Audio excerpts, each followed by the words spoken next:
بسم اللہ الرحمن الرحیم۔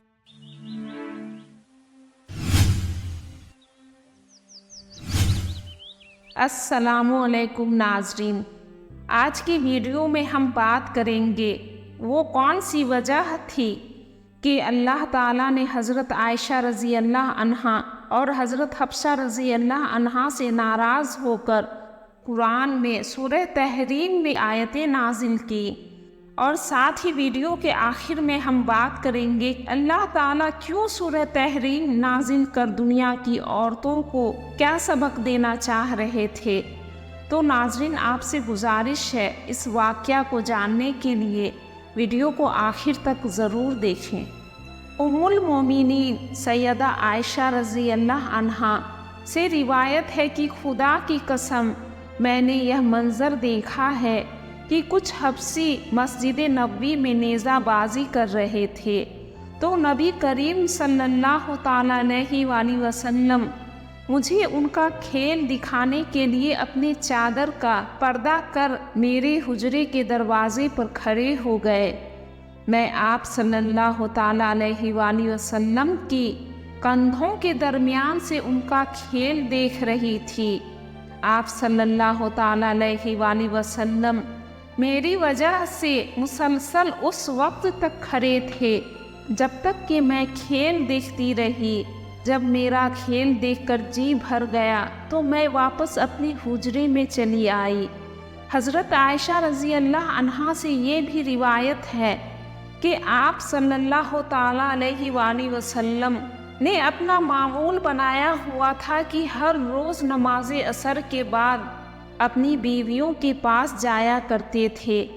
جتنا وقت ملتا تھوڑا تھوڑا کر سبھی کے ساتھ وقت گزارتے، پھر نماز عشاء کے بعد اپنی اس بیوی کے گھر چلے جاتے جس بیوی سے ملنے کی اس دن باری مقرر تھی۔ انہوں نے ایسا معمول بنایا ہوا تھا کہ ایک رات ایک بیوی کے پاس جاتے، دوسری رات دوسری بیوی کے پاس جاتے۔ ایسا کرتے کرتے وہ ہر بار ہر بیوی کے پاس جاتے۔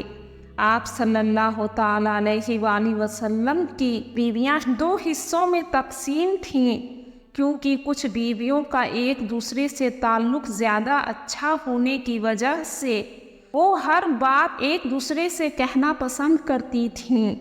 ایک حصے میں حضرت عائشہ رضی اللہ عنہا، حضرت سودا رضی اللہ عنہا، حضرت حفصہ رضی اللہ عنہا اور حضرت ام سلمہ رضی اللہ عنہا شامل تھیں۔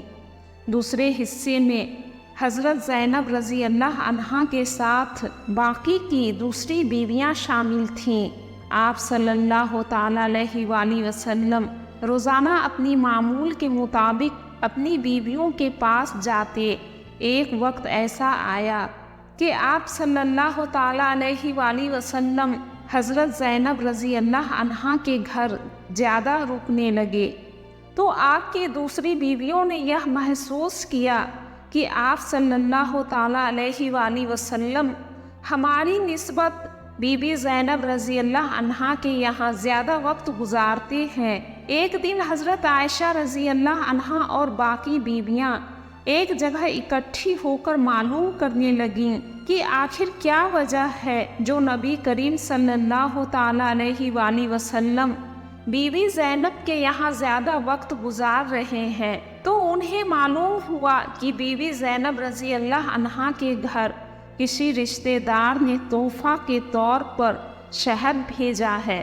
بی بی زینب رضی اللہ عنہا روزانہ آپ صلی اللہ تعالیٰ علیہ وآلہ وسلم کی خدمت میں شہد کا شربت پیش کرتی ہیں۔ آپ صلی اللہ تعالیٰ علیہ وآلہ وسلم کو شہد بہت زیادہ پسند ہے۔ اس شہد کو وہ مزے لے کر پیتے ہیں، اسی وجہ سے انہیں بی بی زینب رضی اللہ عنہا کے پاس رکنے میں زیادہ وقت لگ جاتا ہے۔ حضرت عائشہ رضی اللہ عنہا اور باقی کی تینوں بیویاں ایک جگہ اکٹھا ہو کر ایک دوسرے سے کہنے لگیں کہ آپ صلی اللہ تعالیٰ علیہ وآلہ وسلم شہد پینے کی وجہ سے بی بی زینب کے یہاں زیادہ وقت گزار رہے ہیں۔ ہم بیویوں کو ان کا زیادہ وقت نہیں مل پاتا ہے، ہم ان سے محروم ہو جاتی ہیں۔ ایسا کیا کیا جائے کہ نبی کریم صلی اللہ تعالیٰ علیہ وآلہ وسلم بی بی زینب کے یہاں کم وقت گزاریں۔ انہوں نے آپس میں ایک پلان بنایا کہ نبی کریم جب ہم سے ملنے آئیں گے تو ہم سب ان سے ایک ہی بات کہیں گے، اے حضور، اتنی دیر سے کہاں تھے؟ ہم آپ کا انتظار کر رہے تھے۔ جب نبی کریم صلی اللہ تعالیٰ علیہ وآلہ وسلم اس بات کا جواب دیں گے تو ہم سبھی ان سے یہی بات کہیں گے، یا رسول اللہ، آپ کے منہ سے مغافیر کی بو آ رہی ہے، ایسا لگ رہا ہے جیسے آپ مغافیر کے پھولوں کا رس پی کر آئے ہیں۔ آپ صلی اللہ تعالیٰ علیہ وآلہ وسلم کو وہ چیز بالکل پسند نہ تھی جس کو کھانے یا پینے کے بعد منہ سے بو آئے۔ ان کے پلان کے مطابق جب نبی کریم صلی اللہ تعالیٰ علیہ وآلہ وسلم باری باری سے تینوں بیویوں سے ملنے گئے تو ان تینوں بیویوں نے یہی شکایت پیش کی۔ جب آخر میں حضرت حفصہ رضی اللہ عنہا کے پاس گئے تو انہوں نے بھی یہی شکایت پیش کی، یا رسول اللہ، آپ کے منہ سے تو مغافیر کی بو آ رہی ہے۔ تو آپ صلی اللہ تعالیٰ علیہ وآلہ وسلم حضرت حفصہ رضی اللہ عنہا کے پاس قسم کھا کر کہتے ہیں کہ آج کے بعد میں کبھی شہد کا استعمال نہ کروں گا، اور حضرت حفصہ رضی اللہ عنہا سے کہا کہ میں نے جو قسم کھائی ہے اس کا ذکر تم کسی سے مت کرنا۔ چونکہ آپ صلی اللہ تعالیٰ علیہ وآلہ وسلم اپنی ان بیویوں کے مقصد کو جان چکے تھے، اس لیے آپ نے انہیں خوش کرنے کے لیے یہ قسم کھائی کہ آگے نہ تو بی بی زینب سے بلکہ کسی اور سے بھی شہد کا استعمال نہ کریں گے۔ لیکن حضرت حفصہ رضی اللہ عنہا نے اس قسم کا ذکر حضرت عائشہ رضی اللہ عنہا سے کر دیا۔ اللہ تعالیٰ اس راز کا پردہ فاش کرتے ہوئے سورہ تحریم میں یہ آیتیں نازل کی، اے نبی، آپ اس چیز کو اپنے لیے کیوں حرام کرتے ہیں جس چیز کو اللہ نے حلال کیا ہے؟ شہد ایک حلال چیز ہے جو آپ نے اپنی بیویوں کو خوش کرنے کے لیے خود پر حرام کر لیا۔ اللہ تعالیٰ بخشنے والا ہے۔ اس قسم کا کفارہ آپ کے لیے مقرر کر دیا گیا ہے۔ پھر اللہ تعالیٰ نے حضرت حفصہ رضی اللہ عنہا کا وہ راز جو آپ صلی اللہ تعالیٰ علیہ وآلہ وسلم نے انہیں کہا تھا، اس قسم کا ذکر کسی سے نہ کرنا، اشاروں میں اس کا پردہ فاش کیا۔ تو محمد صلی اللہ تعالیٰ علیہ وآلہ وسلم نے حضرت حفصہ رضی اللہ عنہا سے کہا، تم نے حضرت عائشہ رضی اللہ عنہا سے کیوں بتایا؟ میں نے تو تمہیں اس راز کو کسی سے بھی بتانے سے منع کیا تھا، مگر آپ نے اس راز کو راز نہ رہنے دیا۔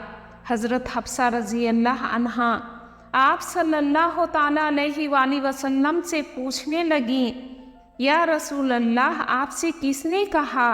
تو آپ صلی اللہ تعالیٰ علیہ وآلہ وسلم نے بتایا، مجھے میرے رب نے بتایا جو ہر چیزوں سے باخبر ہے کہ حضرت حفصہ رضی اللہ عنہا نے آپ کی قسم کا ذکر حضرت عائشہ رضی اللہ عنہا سے کر دیا ہے۔ اب اگر تم دونوں اللہ کی بارگاہ میں توبہ کر لو، یہ تمہارے لیے بہتر ہے۔ تمہارے دل سیدھی راستے سے ہٹ چکے ہیں۔ اگر تم نبی کے خلاف آپس میں گٹھ جوڑ کر لو تو یہ جان لو کہ اللہ اس کا محافظ ہے۔ پھر اس کے بعد جبرائیل علیہ السلام، تمام صالح مومنین اور تمام فرشتے ان کے ساتھی اور مددگار ہیں۔ حضرت عائشہ رضی اللہ عنہا اور حضرت حفصہ رضی اللہ عنہا نے اپنی غلطی مان اللہ سے توبہ کی۔ اللہ کے نبی نے اپنی قسم کا کفارہ ادا کیا۔ اگر اللہ تعالیٰ اس آیت کے ذریعے آپ صلی اللہ تعالیٰ علیہ وآلہ وسلم کو اشارہ نہ کرتے تو ابھی اس دنیا کے لوگ آپ صلی اللہ تعالیٰ علیہ وآلہ وسلم کی قسم کی وجہ سے شہد پینے یا کھانے سے انکار کر رہے ہوتے، اللہ نے آپ صلی اللہ تعالیٰ علیہ وآلہ وسلم کو صرف اس لیے اپنی قسم کا کفارہ مقرر کیا، اگر میں کسی چیز کو حلال کرنے والا ہوں تو میرے نبی اپنی بیویوں کو خوش کرنے کے لیے اسے خود پر کیوں حرام کر رہے ہیں؟ ناظرین، سورہ تحریم میں نازل ہوئی آیتوں سے ہمیں اس بات کا پتہ چلتا ہے کہ ایسا نہیں ہے کہ آپ صلی اللہ تعالیٰ علیہ وآلہ وسلم کی بیویاں نیک نہیں تھیں، بلکہ اللہ ان کی اس حرکت پر انہیں آگاہ کر ان کو سبھی عورتوں کے لیے رول ماڈل بنانا چاہتے تھے، مگر اللہ نے اسے قرآن میں سورہ تحریم میں اس لیے نازل کر دیا، اس کو ہمیشہ جب تک دنیا قائم ہے پڑھا جاتا رہے گا، کیونکہ وہ کوئی عام بیویاں نہ تھیں بلکہ اللہ کے رسول صلی اللہ تعالیٰ علیہ وآلہ وسلم کی بیویاں تھیں۔ لوگ ان کے کردار سے متاثر ہو کر اپنی زندگی میں تبدیلی لائیں گے، اس لیے انہیں اور دنیا کی تمام عورتوں کو سمجھا دیا کہ راز کی بات کو راز میں رکھا جائے۔ ناظرین، اگر آپ کو یہ ویڈیو پسند آئی ہو تو آپ سے گزارش ہے کہ ویڈیو کو ایک لائک کر چینل کو سبسکرائب کر لیں، ساتھ ہی بیل آئیکن کو ضرور دبا لیں، جس سے کہ میری آنے والی ایسی ہی اسلامک ویڈیو کی نوٹیفیکیشن آپ کو ملیں گی۔ اگر اس حوالے سے آپ کے پاس کوئی جانکاری موجود ہو تو ہمیں بھی ضرور بتائیں۔ السلام علیکم رحمۃ اللہ وبرکاتہ۔